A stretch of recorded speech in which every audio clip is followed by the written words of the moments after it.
আসসালামু আলাইকুম। আমি ইশতিয়াক আহমেদ সানজির, ভাষা বিজ্ঞান বিভাগ 2019-20 সেকশন। আমি ডাকসু নির্বাচন 2025-এ প্যানেল আমার হলো vote for change, DUCSU for change. এই প্যানেলে আমি নির্বাচন করছি মানবাধিকার ও আইন সম্পাদক হিসেবে। তো আমার মূল লক্ষ্য হলো যা মানবাধিকার নিয়ে কাজ করা। বিশেষ করে আপনারা দেখেছেন যে আমরা যারা বিশেষ চাহিদা সম্পন্ন জনগোষ্ঠী রয়েছি বা প্রতিবন্ধী রয়েছি, সেটা শারীরিক হোক বা অন্য কোনোভাবে হোক, তাদের মানবাধিকারগুলো মূলত সবচেয়ে বেশি ক্ষুণ্ণ হয়।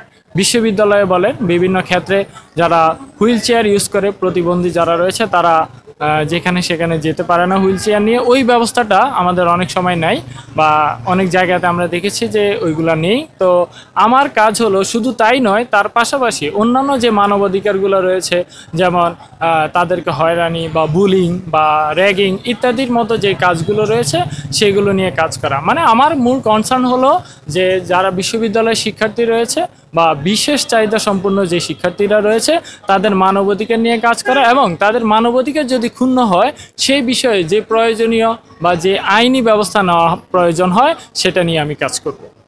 2019 সালে আপনারা দেখেছেন যে ডাকসু নির্বাচন হয়েছে, সেখানে আপনারা নিজেরাও দেখেছেন, বিভিন্ন সংবাদ মাধ্যমে দেখেছেন, প্রতিবন্ধকতা ছিল।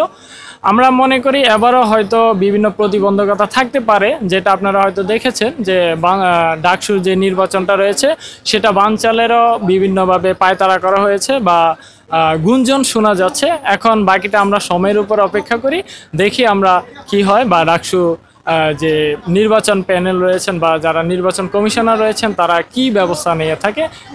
আর প্রতিবন্ধকতা যেমন আপনারা দেখেছেন, আমাদের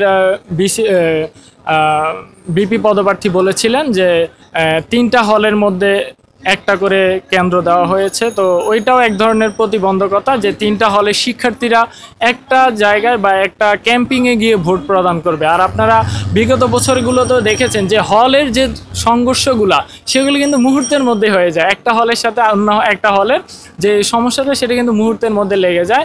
তো একই জায়গায় যদি 3টা হলের ক্যাম্পিং দেওয়া হয়, নির্বাচন ক্যাম্পিং দেওয়া হয়, তাহলে সেখানে হয়তো এক পক্ষের সাথে আরেক পক্ষে ধাক্কাধাক্কি হতে পারে।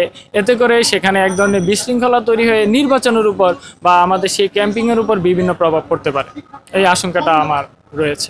না আপনারা দেখেছেন যে আমাদের ক্যাম্পাসটা এখন মোটামুটি উৎসবমুখর রয়েছে। প্রথম বর্ষের শিক্ষার্থী থেকে শুরু করে যারা এবার নতুন প্রথম বর্ষ বা দ্বিতীয় বর্ষ যারা রয়েছে, যারা মাত্রই ক্যাম্পাসে এসেছে, তারাও মোটামুটি এই ডাকসু যে নির্বাচন রয়েছে সেটা নিয়ে উৎসবমুখর পরিবেশ কাটাচ্ছে এবং কি তারা খুবই আগ্রহী যে বিশ্ববিদ্যালয়ে প্রথমে এসে তারা ভোট দিতে পারবে বা এরকম একটা মুহূর্ত তারা পাবে, যেটা বিগত আপনারা দেখেছেন 5 বছরে কিন্তু হয়নি। 2019 সালের পরে এখন আমরা 2025 সালে এই নির্বাচনটা পেয়েছি। তো যার জন্য বলা যাচ্ছে মোটামুটি আমাদের ক্যাম্পাসটা এখন ডাকসু নির্বাচন নিয়ে খুবই উৎসবমুখর রয়েছে। আমরা আশা করি এটার ফল খুবই ভালো হবে। না, আমি অলরেডি আপনাকে বলে দিয়েছি যে আমি শিক্ষার্থীদের জন্য, যেহেতু আমার পদটা হলো মানবাধিকার ও আইন সম্পাদক, তো আমি মূলত আমার কাজটাই হবে মানবাধিকার নিয়ে কাজ করা, মানে মানুষের অধিকার। সেখানে মৌলিক অধিকারও রয়েছে, যেমন আপনারা অন্ন বস্ত্র বাসস্থান থেকে শুরু করে মত প্রকাশের স্বাধীনতা, কথা বলার স্বাধীনতা, স্বাধীনভাবে চলাফেরা করা, কর্মলাভের অধিকার, বা আমাদের ইশতেহারে এটাও রয়েছে যে অনলাইনের মাধ্যমে যাতে উপার্জন করা যায় সেটাও আমরা এখানে রেখেছি। তার পাশাপাশি আমি বলবো যে আমার মূল লক্ষ্য থাকবে আমাদের বিশ্ববিদ্যালয়ে যে শিক্ষার্থী রয়েছে তাদের মানবাধিকার রক্ষা করা, তার পাশাপাশি বিশেষ চাহিদা সম্পন্ন জনগোষ্ঠী যারা রয়েছে, প্রতিবন্ধী যারা রয়েছে, তাদের নিয়ে কাজ করা।